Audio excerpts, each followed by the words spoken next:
श्री शिवाय नमस्तुभ्यम। राधे राधे। आप सभी दर्शकों का आपके अपने चैनल धार्मिक कथा और कहानियों में मैं आप सबका बहुत बहुत स्वागत करती हूँ। हर माह के कृष्ण पक्ष की चतुर्दशी तिथि पर मासिक शिवरात्रि का व्रत किया जाता है। मासिक शिवरात्रि भगवान शिव को समर्पित है और एक बहुत ही पवित्र पर्व है। इस दिन भक्तगण भगवान शिव और शिवलिंग की पूजा कर व्रत रखते हैं। मान्यता है कि मासिक शिवरात्रि का व्रत करने और कथा पढ़ने या सुनने से भक्तों को भगवान शिव की कृपा प्राप्त होती है। इस व्रत को करने से भगवान भोलेनाथ और माता पार्वती प्रसन्न होती हैं और आपकी सभी मनोकामनाएं पूर्ण करती हैं। मासिक शिवरात्रि का व्रत करने से जीवन में आने वाली सभी समस्याएं समाप्त होती हैं, विवाह में आ रही रुकावटें दूर होती हैं, मन चाहा जीवन साथी प्राप्त होता है, आर्थिक संकट दूर होते हैं, दंपति को संतान सुख का आशीर्वाद मिलता है और भगवान शिव के प्रति भक्ति से व्यक्ति को मोक्ष का मार्ग प्रशस्त होता है। तो मासिक शिवरात्रि के दिन व्रत करने से और कथा पढ़ने या सुनने से आपकी हर आकांक्षाएं भगवान शिव और माता पार्वती पूर्ण करती हैं। आज मासिक शिवरात्रि के दिन हम आपको मासिक शिवरात्रि की पौराणिक कथाएं सुनाएंगे। तो पहली कथा है, धार्मिक पौराणिक कथा के अनुसार चित्रभानु नाम का एक शिकारी था। जानवरों की हत्या करके वह अपने परिवार को पालता था। वह एक साहूकार का कर्जदार था, लेकिन उसका ऋण समय पर ना चुका सका। क्रोधित साहूकार ने शिकारी को शिव मठ में बंदी बना लिया। संयोग से उस दिन शिवरात्रि थी और शिकारी ध्यान मग्न होकर शिव संबंधी धार्मिक बातें सुनता रहा। चतुर्दशी को उसने शिवरात्रि व्रत की कथा भी सुनी। शाम होते ही साहूकार ने उसे अपने पास बुलाया और ऋण चुकाने के विषय में बात की। शिकारी अगले दिन सारा ऋण लौटा देने का वचन देकर बंधन से छूट गया। अपनी दिनचर्या की भांति वह जंगल में शिकार के लिए निकला, लेकिन दिन भर बंदी गृह में रहने के कारण भूख प्यास से व्याकुल था। शिकार खोजता हुआ वह दूर निकल गया। जब अंधकार हो गया तो उसने विचार किया कि रात जंगल में ही बितानी पड़ेगी। वह वन में एक तालाब के किनारे एक बेल के पेड़ पर चढ़कर रात बीतने का इंतजार करता रहा। बिल्व वृक्ष के नीचे शिवलिंग था, जो बेल पत्रों से ढका हुआ था। शिकारी को उसका पता न चला और पड़ाव बनाते समय उसने जो टहनियां तोड़ी वे संयोगवश शिवलिंग पर गिरती चली गईं। इस प्रकार दिन भर भूखे प्यासे शिकारी का व्रत भी हो गया और शिवलिंग पर बेलपत्र भी चढ़ गए। एक पहर रात्रि बीत जाने पर एक गर्भणी हिरणी तालाब पर पानी पीने पहुंची। शिकारी ने धनुष पर तीर चढ़ाकर ज्यों ही प्रत्यंचा खींची तो हिरणी बोली कि मैं गर्भणी हूं, शीघ्र ही प्रसव करूंगी। तुम एक साथ दो जीवों की हत्या करोगे, जो कि ठीक नहीं है। मैं बच्चे को जन्म देकर शीघ्र ही तुम्हारे समक्ष प्रस्तुत हो जाऊंगी, तब मुझे मार लेना। शिकारी ने प्रत्यंचा ढीली कर दी और हिरनी जंगली झाड़ियों में लुप्त हो गई। प्रत्यंचा चढ़ाने तथा ढीली करने के वक्त कुछ बेल पत्र टूटकर शिवलिंग पर गिर गए। इस प्रकार उससे अनजाने में ही प्रथम पहर का पूजन संपन्न हो गया। कुछ ही देर बाद एक और हिरनी उधर से निकली। शिकारी की प्रसन्नता का ठिकाना न रहा। समीप आने पर उसने धनुष पर बाण चलाया। तब उसे देख हिरनी ने विनम्रता पूर्वक निवेदन किया कि हे शिकारी, मैं थोड़ी देर पहले ऋतु से निवृत्त हुई हूँ, कामातुर वीर हिरनी हूँ, अपने प्रिय की खोज में भटक रही हूँ। मैं अपने पति से मिलकर शीघ्र ही तुम्हारे पास आऊंगी। शिकारी ने उसे भी जाने दिया। 2 बार शिकार को खोकर उसका माथा ठनका। वह चिंता में पड़ गया। रात्रि का आखिरी पहर बीत रहा था। इस बार भी धनुष से लगकर कुछ बेलपत्र शिवलिंग पर जा गिरे और दूसरे पहर का पूजन भी उससे संपन्न हो गया। तभी एक अन्य हिरनी अपने बच्चों के साथ उधर से निकली। शिकारी के लिए यह स्वर्णिम अवसर था, तो उसने धनुष पर तीर चढ़ाने में देर नहीं लगाई।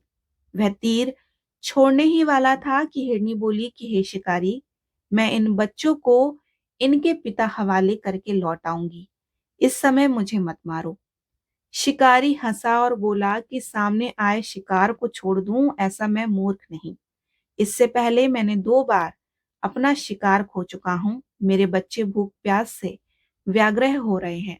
उत्तर में हिरनी ने कहा कि जैसे तुम्हें अपने बच्चे की ममता सता रही है, ठीक वैसे मुझे भी।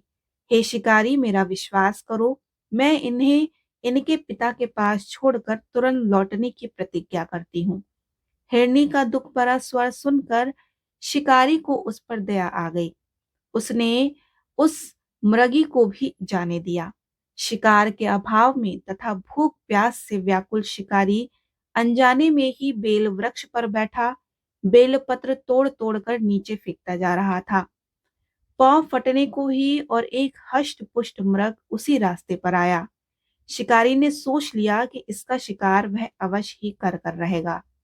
शिकारी की तनी प्रत्यंचा देखकर मृग विनीत स्वर में बोला कि हे शिकारी, यदि तुमने मुझसे पूर्व आने वाली 3 मृगियों तथा छोटे बच्चों को मार डाला है, तो मुझे भी मारने में विलंब ना करो, ताकि मुझे उनके वियोग में एक भी क्षण दुखी ना सहना पड़े। मैं उन हिरनियों का पति हूँ। यदि तुमने उन्हें जीवन दान दिया है, तो मुझे भी कुछ क्षण का जीवन देने की कृपा करो। मैं उनसे मिलकर तुम्हारे समक्ष उपस्थित हो जाऊंगा। मृग की बात सुनते ही शिकारी के सामने पूरी रात का घटनाक्रम घूम गया और उसने सारी कथा मृग को सुना दी। तब मृग ने कहा कि मेरी तीनों पत्नियां जिस प्रकार प्रतिज्ञाबद्ध होकर गई हैं, मेरी मृत्यु से अपने धर्म का पालन नहीं कर पाएंगी। जैसे तुमने उन्हें विश्वास पात्र मानकर छोड़ा है, वैसे ही मुझे भी जाने दो। मैं उन सब के साथ तुम्हारे सामने शीघ्र ही उपस्थित होता हूँ। शिकारी ने उसे भी जाने दिया। इस प्रकार प्रातः हो गई और उपवास, रात्रि जागरण तथा शिवलिंग पर बेलपत्र चढ़ने से अनजाने में ही शिवरात्रि की पूजा पूर्ण हो गई। पर अनजाने में ही की गई पूजन का परिणाम उसे तत्काल मिला। शिकारी का हिंसक हृदय निर्मल हो गया और उसने भगवत शक्ति का वास हो गया। थोड़ी ही देर बाद मृग परिवार शिकारी के समक्ष उपस्थित हो गया, ताकि वह उनका शिकार कर सके और उन्हें जंगली पशुओं की ऐसी सतता, सात्विकता और सामूहिक प्रेम भावना देखकर शिकारी को बड़ी ग्लानि हुई। उसने मृग परिवार को जीवन दान दे दिया और अनजाने में शिवरात्रि के व्रत का पालन करने पर शिकारी को मोक्ष और शिवलोक की प्राप्ति हुई। बोलिए शिव शंकर भगवान की जय। मासिक शिवरात्रि के दिन पूजा के लिए सबसे पहले स्वच्छ हो जाएं, स्वच्छ वस्त्र धारण करें, फिर घर पर या मंदिर में ही शिवलिंग की मूर्ति या शिव जी की मूर्ति स्थापित करें। दूध, दही, घी, शहद और चीनी को मिलाकर पंचामृत तैयार करें और गंगा जल और पंचामृत से भगवान शिव का अभिषेक करें। बेलपत्र, धतूरा, भांग, ये सब भगवान को प्रिय हैं। इन सब आप भगवान को अर्पित करें। विभिन्न रंगों के फूल चढ़ाएं, घी का दीपक और धूप जलाएं, तिलक लगाएं, चंदन का उपयोग करें और भोग और फल मिठाई अर्पित करें। इस तरह आप मासिक शिवरात्रि की पूजा कर सकते हैं। भोग मिठाई अर्पित करने के बाद चाहे तो शिव पुराण, शिव चालीसा या फिर शिव मंत्र ओम नमः शिवाय का जाप करें। इस तरह आप मासिक शिवरात्रि की पूजा कर सकते हैं। मासिक शिवरात्रि के दिन आइए हम आपको शिवगण नंदीश्वर की कथा सुनाते हैं। पूर्व काल में शिलाद नामक एक धर्मात्मा मुनि अपने पितरों के आदेश से मृत्युहीन एवं आयोनिज पुत्र की कामना से भगवान शिव की कठोर तपस्या की। शीघ्र प्रसन्न हो जाने वाले भगवान महादेव उनके तप से प्रसन्न हुए और साक्षात प्रकट होकर उनसे वर मांगने के लिए कहा। ऋषिवर, मैं तुम्हारी तपस्या से प्रसन्न हूँ, वर मांगो। शिलाद मुनि बोले कि भगवान, यदि आप मेरी तपस्या से प्रसन्न हैं, तो यह वर दीजिए कि मुझे आपके समान ही मृत्युहीन आयोनिज पुत्र प्राप्त हो। भगवान शिव ने कहा कि हे तपोधन प्रिय, हालांकि मैं जगत का पिता हूँ, तो भी मैं तुम्हारी तपस्या से प्रसन्न होकर कहता हूँ कि मैं तुम्हारे अयोनिज पुत्र के रूप में अवतार लूंगा और उस अवतार में मेरा नाम नंदी होगा। ऐसा कहकर भगवान शिव अंतर्ध्यान हो गए। कुछ समय बाद यज्ञ वेताओं में श्रेष्ठ शिलाद मुनि यज्ञ करने के लिए यज्ञ क्षेत्र जोत रहे थे। उसी समय उनके श्वेत बिंदु यानी कि पसीने की बूंद से एक पुत्र उत्पन्न हुआ। वह बालक सूर्य के समान प्रभावशाली, त्रिनेत्र, जटा मुकुटधारी, त्रिशूल आदि से युक्त तथा चतुर्भुज रुद्र रूप में मुनि दिखाई दिया। उसे देखते ही शिलाद मुनि को बड़ी प्रसन्नता हुई। वे बालक को अपनी कुटिया में ले गए और जहां जाकर बालक ने साधारण मनुष्य का रूप धारण कर लिया। मुनि बड़े ही प्यार से उसका पालन पोषण करने लगे। उन्होंने उसके जात कर्म आदि करवाकर उसका नाम नंदी रखा।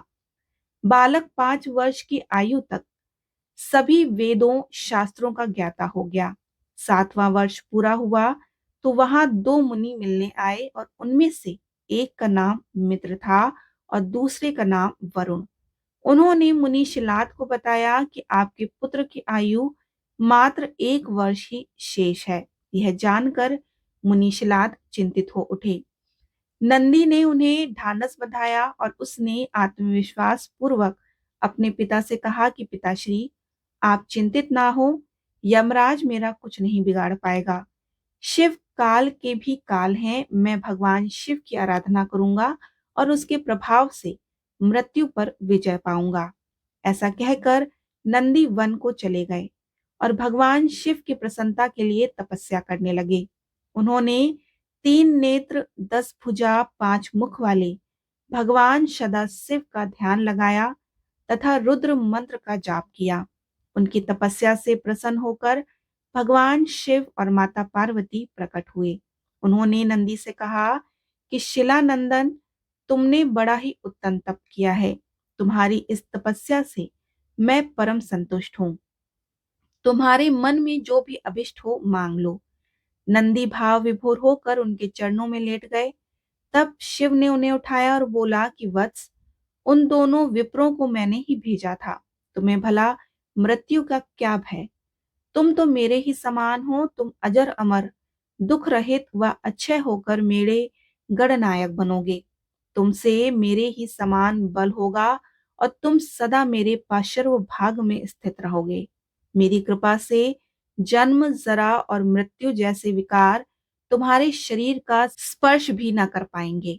ऐसा कहकर दयालु भगवान शिव ने अपने गले की कमल माला उतारकर नंदी के गले में डाल दी और उस माला के पड़ते ही नंदी 3 नेत्र व 10 भुजाओं वाले हो गए। फिर भगवान शिव ने अपने गणाध्यक्ष के पद पर उनका अभिषेक किया और नंदी शिव गणों में सर्वश्रेष्ठ हो गए। बोलिए उमापति शंकर भगवान की जय। आइए अब हम आपको भगवान शिव की कृपा की एक और कहानी सुनाते हैं। विवाह संपन्न होने के बाद शिव अपनी नवविवाहिता पत्नी यानी कि पार्वती जी को साथ लेकर कैलाश पर्वत लौट आए। वहां नंदी ने पहले से ही तैयारी कर रखी थी। शिव और पार्वती सुहाग कक्ष की तरह तरह के फूलों और लताओं और मालाओं से सजाया गया। यह देखकर पार्वती नंदी पर बहुत प्रसन्न हुई। उसी समय अन्य गणों के साथ भगवान शिव भी वहां आ गए। उन्होंने नंदी एवं सभी गणों को आदेश दिया कि हम विश्राम करने जा रहे हैं। तुम लोग किसी को भी कक्ष में प्रवेश मत करने देना, ताकि हमारे विश्राम में बाधा उपस्थित ना हो। इतना कहकर शिव ने सुहाग कक्ष का द्वार बंद कर लिया। द्वार के बाहर नंदी पहरा देने लगा तथा अन्य गण भी बाहर विचरण करने लगे, ताकि कोई व्यक्ति शिव एवं पार्वती के विश्राम में व्यवधान न डाल सके। शिव के विवाह का समाचार पाकर असुरों का राजा तारकासुर प्रसन्न हो उठा। उसे प्रसन्नता इस बात से नहीं हुई कि शिव विवाह बंधन में बंध गए, बल्कि इस बात से हुई कि शिव विश्राम में रत हैं और अब उसके उत्पातों को रोकने वाला कोई नहीं है। अवसर का लाभ उठाते हुए तारकासुर ने उत्पात मचाना शुरू कर दिया। वह ऋषि मुनियों को परेशान करने लगा। यज्ञ में बाधा डालता, यहाँ तक कि हवन की सामग्रियों को भी फेंक देता। देवताओं को तरह तरह से सताने में उसे आनंद आता था। देवता तारकासुर के उत्पातों से त्राही त्राही कर उठे। तारकासुर ने देवराज इंद्र को प्रद्युच्च करके इंद्र का सिंहासन छीन लेने का निश्चय किया। देवताओं को जब उसके इस निश्चय का पता चला तो वे बहुत चिंतित हो उठे। तारकासुर यदि देवराज बन जाएगा तो फिर देवताओं को उसका सेवक बनकर रहना पड़ेगा तथा तीनों लोकों में असुरों का आतंक व्याप्त हो जाएगा। इस स्थिति में धर्म का अंत सुनिश्चित है। यह भयावह स्थिति को देखकर देवता सृष्टि रचयिता ब्रह्मा की शरण में पहुंचे। सभी ने ब्रह्मा जी से प्रार्थना की कि भगवान, अब आप ही हमें बचा सकते हैं तथा धर्म की रक्षा कर सकते हैं। तारकासुर के कुकृत्य पर अंकुश लगा पाना मेरे भी वश की बात नहीं है। यदि यह कार्य कर सकता है तो वो स्वयं शिव हैं। आप लोग उनके पास जाइए और उनसे प्रार्थना कीजिए। ब्रह्मा जी ने देवताओं को परामर्श दिया तो सभी देवता शिव से मिलने चल पड़े। वे जब शिव के सुहाग कक्ष के पास पहुंचे तो नंदी ने उन्हें वापस जाने को कह दिया। तब देवताओं ने नंदी को तारकासुर के उत्पातों के बारे में बताते हुए कहा कि शिव को सूचना दे दो कि हमारा उनसे मिलना अत्यंत आवश्यक है। देवगण क्षमा करें, मैं यह नहीं कर सकता हूँ। स्वयं शिव ने मुझे आदेश दिया है कि मैं किसी को उनके विश्राम में व्यवधान न डालने दूं। अतः मैं ना तो उन्हें आप लोगों के बारे में सूचना दे सकता हूँ और न मैं आप लोगों को उनसे मिलने दूंगा। देवताओं ने देखा कि नंदी तथा अन्य गण उन्हें किसी भी स्थिति में शिव से नहीं मिलने देंगे। वे विष्णु के पास पहुंचे तो विष्णु ने देवताओं को परामर्श दिया कि वे मिट्टी का पार्थिव लिंग तैयार कर पंचाक्षरी मंत्र का जाप कर और शिव का आवाहन करें। देवताओं ने मिट्टी के पार्थिव लिंग को तैयार किया और हर हर महादेव का उच्चारण करते हुए वे पंचाक्षरी मंत्र का जाप करने लगे। देवताओं के जाप का स्तर शिव के सुहाग कक्ष तक पहुंचा। शिव ने जैसे ही अपने नाम का उच्चारण सुना तो वो व्याकुल हो उठे। शिव की व्याकुलता देख पार्वती ने पूछा कि हे प्रभु, क्या हुआ? आप अचानक व्याकुल क्यों हो उठे? भगवान शिव ने कहा कि मेरे भक्त मुझे बुला रहे हैं देवी। पार्वती ने पूछा कि कौन है ये भक्त? अभी तक तत्काल जाना आवश्यक है क्या? शिव ने कहा, ये सभी भक्त देवगण हैं जो संभवतः किसी संकट से घिरे हुए हैं, इसीलिए पंचाक्षरी मंत्र का जाप करते हुए मेरा स्मरण कर रहे हैं। उन्हें मेरी सहायता की आवश्यकता है, किंतु मुझे भी आपकी आवश्यकता है। यदि आप मुझे सुहाग शैया पर इस प्रकार छोड़कर चले जाएंगे तो यह मेरे प्रति अन्याय होगा। मैंने सुना है आप किसी के प्रति अन्याय नहीं करते। पार्वती ने ऐसा कहा तो पार्वती की बात सुनकर शिव सोच में पड़ गए कि यह धर्म संकट की स्थिति थी। यदि मैं देवताओं के पास नहीं जाता हूँ तो शरणागत की रक्षा न करने का मैं दोषी बनूंगा। यदि पार्वती को छोड़कर जाता हूँ तो पति धर्म से विमुख होने का। अंत में शिव ने कुछ निश्चय किया और वे कक्ष से बाहर चले गए। देवताओं ने शिव को देखा तो प्रसन्न होकर शिव की जय जयकार कर उठे। शिव ने देवताओं से पूछा कि देवगण बताइए, आप लोग मुझे क्यों पुकार रहे हैं? देवताओं ने शिव से प्रार्थना करी कि हे प्रभु, तारकासुर के उत्पादों ने हमारा जीवन दूभर कर दिया है। कृपया आप चलकर उसका संहार कीजिए। शिव असमर्था व्यक्त करते हुए बोले कि मैं तो अभी आप लोगों के साथ नहीं चल सकता हूँ। आप लोग ही कोई अन्य उपाय सोचें। यह सुन देवतागण सोच में पड़ गए। उन्होंने मन ही मन विष्णु जी का स्मरण किया। विष्णु जी ने उन्हें समझाया कि यदि शिव स्वयं नहीं जा सकते तो वे एक पुत्र की सृष्टि करें तथा उसे तारकासुर का वध करने के लिए भेज दें। देवताओं ने शिव से ऐसा ही निवेदन किया। शिव भक्तों की बात भला शिव कैसे टाल सकते थे? उन्होंने तत्काल अपना वीर अग्निकुंड में छोड़ दिया और उस वीर से एक बालक का जन्म हुआ। ब्रह्मा ने स्वयं प्रकट होकर उस बालक की कुंडली बनाई तथा उस बालक का नामकरण किया कुमार स्वामी। इसने कालांतर में असुरों का वध कर देवताओं को संकट से मुक्ति दिलाई। जब देवी पार्वती को इस बात का पता चला कि शिव ने देवताओं के कहने पर अपना वीर अग्नि को अर्पित किया है तो वे क्रोधित हो उठी। उन्होंने देवताओं को शाप दे डाला, देवताओं, आपने एक नव विवाहिता पत्नी की शैया से उसके पति को बुलाकर उसके वीर का दान मांगा है। अतः मैं आप सभी को शाप देती हूँ कि आप कभी संतान सुख प्राप्त नहीं कर सकेंगे। देवी पार्वती के श्राप से सभी देवता थर्रा उठे और उन्हें इस अनहोनी का अनुमान नहीं था। वे शिव से प्रार्थना करने लगे कि अब शिव देवी पार्वती के क्रोध को शांत करें और देवताओं को श्राप से मुक्ति दिलाएं। शिव ने देवताओं से कहा कि मैं इस संबंध में कुछ नहीं कर सकता। इसके लिए आपको देवी पार्वती की पूजा अर्चना करके उन्हें प्रसन्न करना होगा। जब वे प्रसन्न होकर अपने श्राप को वापस लेंगी, तभी आप उनके श्राप से मुक्त हो सकेंगे। देवताओं ने देवी पार्वती को प्रसन्न करने के लिए तप आरंभ किया और अंत में देवी पार्वती देवताओं के सामने प्रकट हुई और देवताओं को क्षमा करते हुए उन्होंने कहा कि जब मुझे और शिव को संतान की प्राप्ति हो जाएगी तो आप लोग श्राप से स्वतः ही मुक्त हो जाएंगे। इसके बाद समय अनुसार शिव एवं पार्वती को 21 पुत्रों की प्राप्ति हुई जो शिव के विभिन्न गण समूहों के गणाधिपति बने। इसके साथ ही देवताओं को भी श्राप से मुक्ति मिल गई। बोलिए शिव शंकर भगवान की जय, माता पार्वती की जय।